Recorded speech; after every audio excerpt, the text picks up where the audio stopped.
ခင်ဗျားတို့ကမိုက်သလုံးဝယ်တော့မယ်ဆိုရင်ဘာအရင်ဆုံးကြည့်ပြီးတော့ဝယ်တတ်ကြလဲခင်ဗျားတို့က2026မှာဆက်လက်ရှင်သန်နေထိုင်နေသူဆိုရင်တော့သိကြတယ် Migration ပါမပါနဲ့ကောင်းမကောင်းအောင်ကြည့်ပြီးတော့အရင်ဆုံးဝယ်မှာ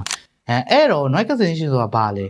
ဘလို့အလုပ်လုပ်တာလဲဒီကောင်ပါလိုက်လို့ဘာတွေကောင်းမှလဲဆိုတာကိုကျွန်တော်ကစကားတွေအများကြီးပြောမနေတော့ဘဲနဲ့တူတူနဲ့တိတိရရပြောပြပေးမယ်မိုက်ဒီမှာပါတယ် noise cancellation ကဒီပဝင်းညင်ကဘလို့လားအပ်တဲ့အတန်တွေဗျာဥပမာကားတန်တွေလေတန်တွေပြီးတော့လူစကားပြောတန်တွေအဲ့အတန်တွေကို short ချပြီးတော့ကိုပြောလိုက်တဲ့စကားတန်အောင်ပဲပိုကြအောင်လုပ်ပေးတဲ့ function ဗျာ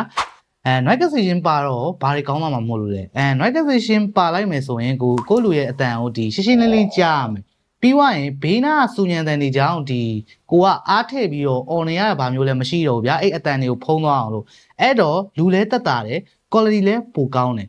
ပြီးွားရင်ကိုလူလိုအရန်စူညံနေလို့ဗျာဒီနေရာရွေးရတာဒီစူညံတန်တိတ်သွားတော့မှရိုက်မယ်ဆိုပြီးတော့အချိန်ရွေးရတာလည်းမရှိတော့ဘူးအချိန်ကုန်လဲတက်တာတယ်ဒါပေမဲ့တခုသတိထားမှာကိုလူလိုအမှတ်မှားနေရရှိရဗျာ noise cancellation ပါလိုက်ပြီဆိုတာနဲ့ဒီ noise တွေအကုန်လုံးကိုဖြတ်ထောက်လိုက်မယ်ဆိုပြီးတော့အထင်မှားနေရတကယ်တော့မဟုတ်ပါဘူးဗျာ noise cancellation အလုံးလုံးတဲ့ပုံကကြာတော့ तू ကစူညံတန်တွေကိုအတက်နိုင်သလောက် short ချပေးတာလုံးဝဖြတ်ထောက်လိုက်တာမဟုတ်ဘူးအဲ့တော့ပဝင်းကြီးကအွန်လိုင်းရန်စူညံနေမယ်ဆိုရင်တော့ noise ကတော့နည်းနည်းလေးဝင်နိုင်တယ်ကွာဒါပေမဲ့ဒီကျွန်တော်တို့ကိုယ့်ရဲ့အတန်ကိုဖုံးသွားလောက်အောင်ထီတော့ noise ကစိုးစိုးဝါမဖြစ်သွားဘူးနည်းနည်းလေးတော့တက်သွားတယ်